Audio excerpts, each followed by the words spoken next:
Waalaikumsalam warahmatullahi wabarakatuh lah. Senang banget kamu datang sini. Silakan masuk. Carla tak bisa menyembunyikan perasaan rindunya pada sang sahabat.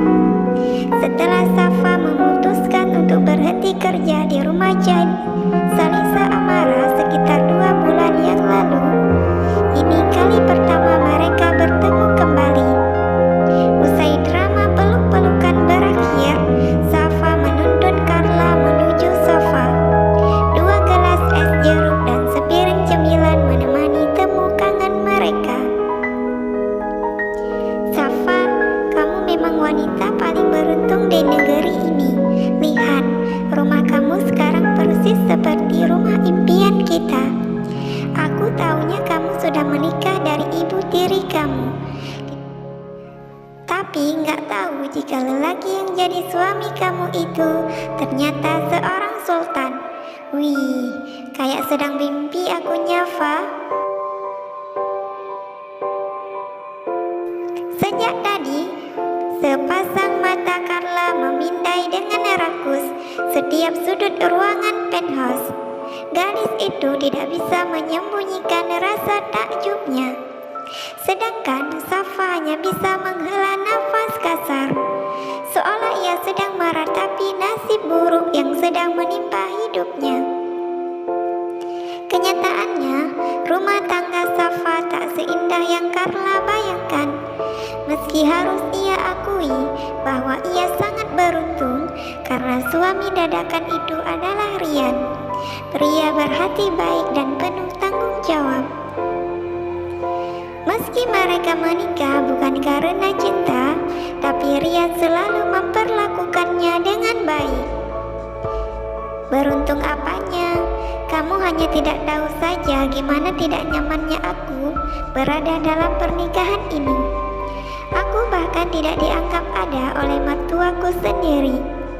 Gumam Safa tanpa sengaja, namun Carla dapat mendengarnya dengan sangat jelas. Carla terenyuh. Ia menatap sang teman baik dengan iba. Tatapan takjub yang beberapa detik lalu hadir, kini berganti dengan raut wajah sendu. Kalimat Safa tadi seolah memberitahu semuanya jika pernikahan sang teman tidak baik-baik saja. Terlebih, ia tidak pernah melihat ada acara apapun di rumah keluarga Safa. Bahkan ibu dan adik perempuannya terkesan cuek saat Carla bertanya tentang pernikahan temannya itu. Setiap orang memang punya kisah pahit tersendiri. Begitu juga dengan kamu, Fa. Tapi kamu harus yakin Allah tidak akan membebani hambanya di luar batas kemampuannya. Allah kasih ini ke kamu karena Allah tahu kamu sanggup, kamu kuat. Satu lagi, jika ada yang ingin kamu ceritakan, jangan pernah sungkan, ceritakan saja. Kamu kan tahu, aku ahli dalam menyimpan banyak hal, termasuk sebuah rahasia. Aku juga bingung lah, mau mulai cerita dari mana? Kenapa? Kamu tidak percaya sama aku? Kamu takut aku akan membawa cerita kamu kemana-mana seperti mak dan adik tiri kamu itu? Bukan begitu, aku percaya. Cuman pikiran Safa menerawang. Sungguh ia bingung harus dari mana ia memulai ceritanya. Apakah ia harus menceritakan bagaimana lumpuhnya kehidupannya saat itu, saat kesalahpahaman itu terjadi, lalu ia harus menanggung akibat dari kesalahan yang tidak pernah ia perbuat. Jika saja dini hari itu tidak nekat pergi dari rumah, mungkin dirinya tidak akan diserempet oleh mobil Adrian di pagi buta itu. Motor Matic 2-nya tidak akan masuk parit dan Adrian tidak akan turun untuk menolongnya. Ia juga tidak akan dipaksa untuk masuk ke dalam mobil hingga akhirnya dihadang warga saat belum lama mobil itu kembali berjalan. Kejadian dini hari itu akan kembali nyata diingatan. ada sesal yang tidak bisa gadis itu uraikan. Safa kembali berandai, coba saja waktu bisa diundurkan kembali. Ah, betapa itu tidak akan pernah mungkin terjadi. Melihat Safa terpekur dengan pikirannya sendiri, Carla menjadi tak tega. Menghela nafas kasar, Carla memilih untuk mengalihkan topik pembicaraan. Oh ya, kamu tahu nggak, Damar kemarin nembak aku. Heboh Carla membuat gelembung-gelembung ingatan Safa lenyap seketika. Oh ya? Ya Allah, terus gimana? Kamu terima nggak? Rian baru saja menyerahkan dokumen yang ia tanda tangan ke sekretarisnya saat Keisha masuk dan langsung menghampiri dengan manja. Tentu saja tingkah rekan kerjanya itu membuat Adrian tidak nyaman.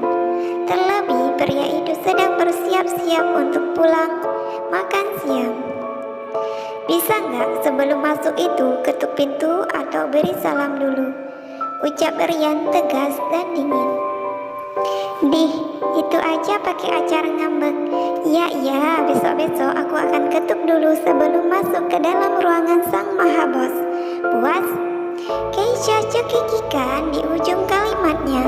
Namun itu semua tidak serta-merta mengambil perhatian Adrian. Pria itu kembali melanjutkan kesibukannya. Sambil merapikan beberapa berkas di atas meja, Rian mengajukan tanya. Itu ia lakukan dengan setengah hati. Oh ya, ada perlu apa? Kalau bisa setelah jam istirahat saja kita bahasnya, karena saya harus pulang sekarang. Loh, kok pulang sih? Kenapa? Kamu mau makan siang di rumah? Rian mengangguk. Hal itu membuat Keisha tersenyum kecut. Meski begitu, gadis bersurai pirang itu tidak patah semangat. Apapun pasti ia lakukan asal Rian menjadi miliknya. Memangnya your mom gak bilang kalau beliau mengajak kita lunch bareng di resto langganan keluarga? Mama ngajak kita makan siang? Iya, atau mungkin tante lupa ngabarin kamu. Soalnya sebelum masuk ke sini, tante juga telepon aku buat ngingetin lagi. Makanya aku langsung kemari, sampai lupa kasih salam tadi. Hehe.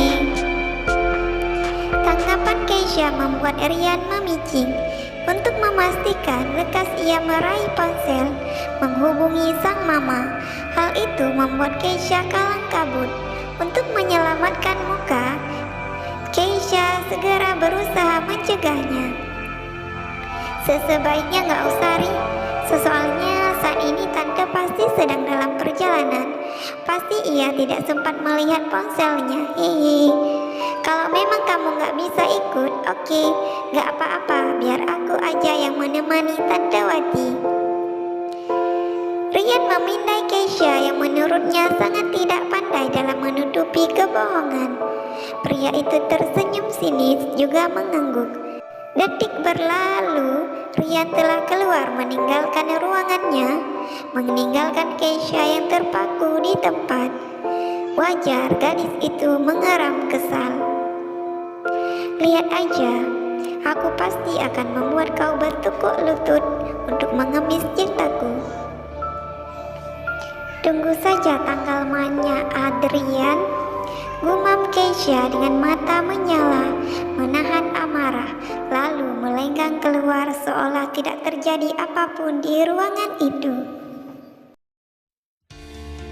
Terima kasih sudah menonton.